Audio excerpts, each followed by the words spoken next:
Ni itangazo rigenewe abanyarwanda mwese muri rusange, ni itangazo rigizwe n'ibyemezo by'inama y'ubuyobozi ariko nanone riri mu byiciro bigera kuri bitatu, kubera ko ririmo irya nyakubahwa perezida wa repubulika y'u Rwanda, akaba ririmo irya minisitiri muri rusange, akaba ririmo n'iry'urwego rw'igihugu rushinzwe ibyinjira no kureba inyungu mu kigega cya leta RURA. Ibi ngibi byose rero bikaba bigenewe abanyarwanda mwese aho muva mukagera, kubera ko nyine rimwe bwe bigenewe. Iri tangazo cyangwa se ibi byemezo by'inama y'abayobozi ry'uno munsi tariki ya mbere ukwezi ni ukwa cumi 2025 rigenewe abantu bafite nanone ubucuruzi, bacuruza, abigenga ndetse n'abakorera abandi muri rusange, ariko nanone bifite aho bihuriye n'imisoro, ubwo harimo n'abatwara imodoka, ibinyabiziga, abacuruza ibintu byinshi bikeya ndetse n'indi mirimo yose isaba kuba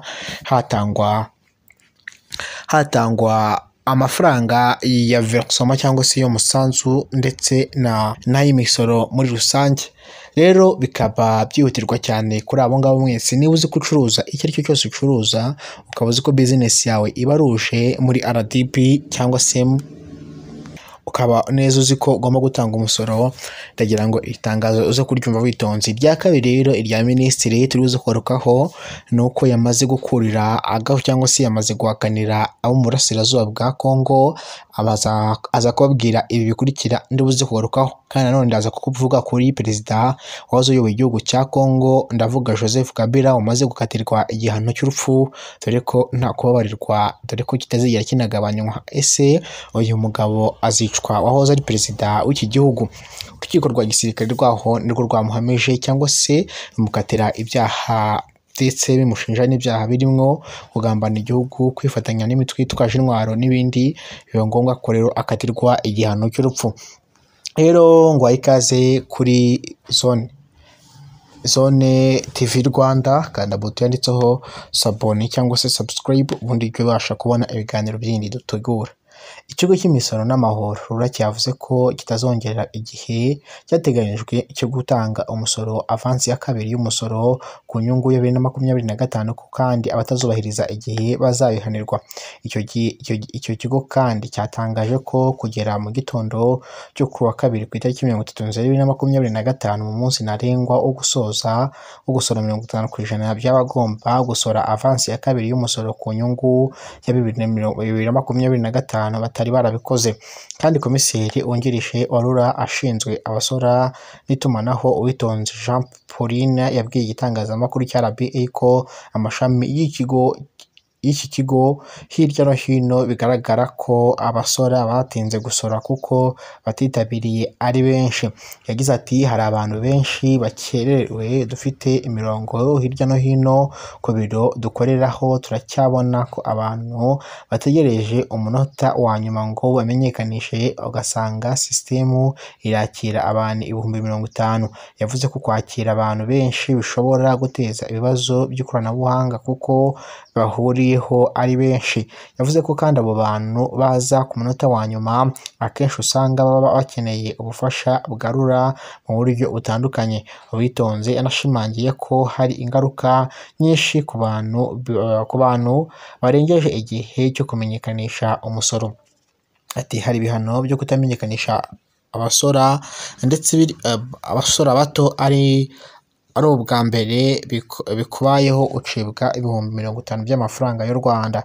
Yakomeje anasobanura ko hari ibihano bigendanye no kutishyura hiyongereyeho inyungu z'ubukererwe. Ati iyo wamenyekanishije ntiwishyure ubwo uhanwa kuko utishyuye umusoro ku gihe n'inyungu z'ubukererwe zigendanye n'igihe wishyuriwe. Iryo ni itangazo rya RURA, ryo muraryumvishije niryo naheriyeho. Itangazo rya minisiteri cyangwa se minisitiri w'ububanyi n'amahanga n'ubutwererane we riragira riti n'iki we agenera abantu.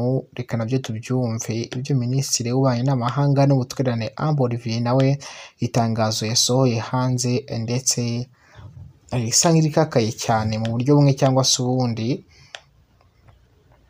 rirakakaye cyane mu buryo bumwe cyangwa se ubundi, reka naryo turyumve. Kubera ko u Rwanda hari ibyo rutazigera rwemera kandi runihanganira muri rusange, hari ibyo u Rwanda rutazemera, hari ibyo rutazihanganira nk'uko babigarutseho cyangwa se bakabivuga neza, bakabisobanura akantu ku kandi.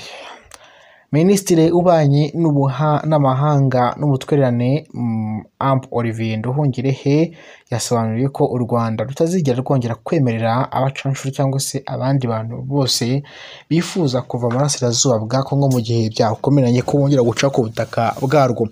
Ni mu gihe hagaragaye ko hongeye kugaragara abacanshuro cyangwa se abandi barimo no gufasha guverinoma ya RDC kurwanya n'igisirikare cya cyashatse kwigarurira igihugu cyabo, ndetse bikavuga ko u Rwanda ari rwo rubyihishe inyuma ndetse nubwo rwagiye birubihakana kenshi. Rero Minisitiri Amb Olivier yavuze ko batazigera bemera kongera guha ubuhungiro cyangwa se inzira icyura abacanshuro muri rusange. Bivugwa ko perezida wa cya gihugu Chilombo ashobora kuba yarongeye kuzana abacanshuro, bimwe bitangaje nyuma y'uko harimo abigeze guca mu Rwanda, asibye nabo n'abandi basirikare bagombaga kujya mu bihugu byabo bigiye bitandukanye, harimo nabo muri South Africa bakoresheje ubutaka bw'u Rwanda ndetse n'imodoka z'u Rwanda.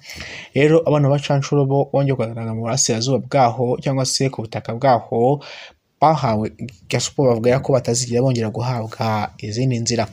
Ese byo byabisobanuye iki ku mubano uri hagati y'u Rwanda na RDC? Umubano wabo n'ubundi usa nkaho utigeze usobanurwa, nubwo bivugwa ko basenyanye amasezerano i Washington.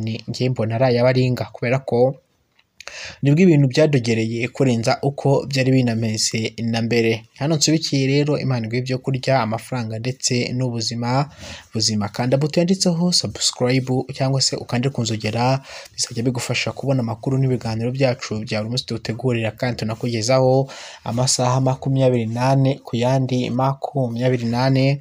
Share, like na comment.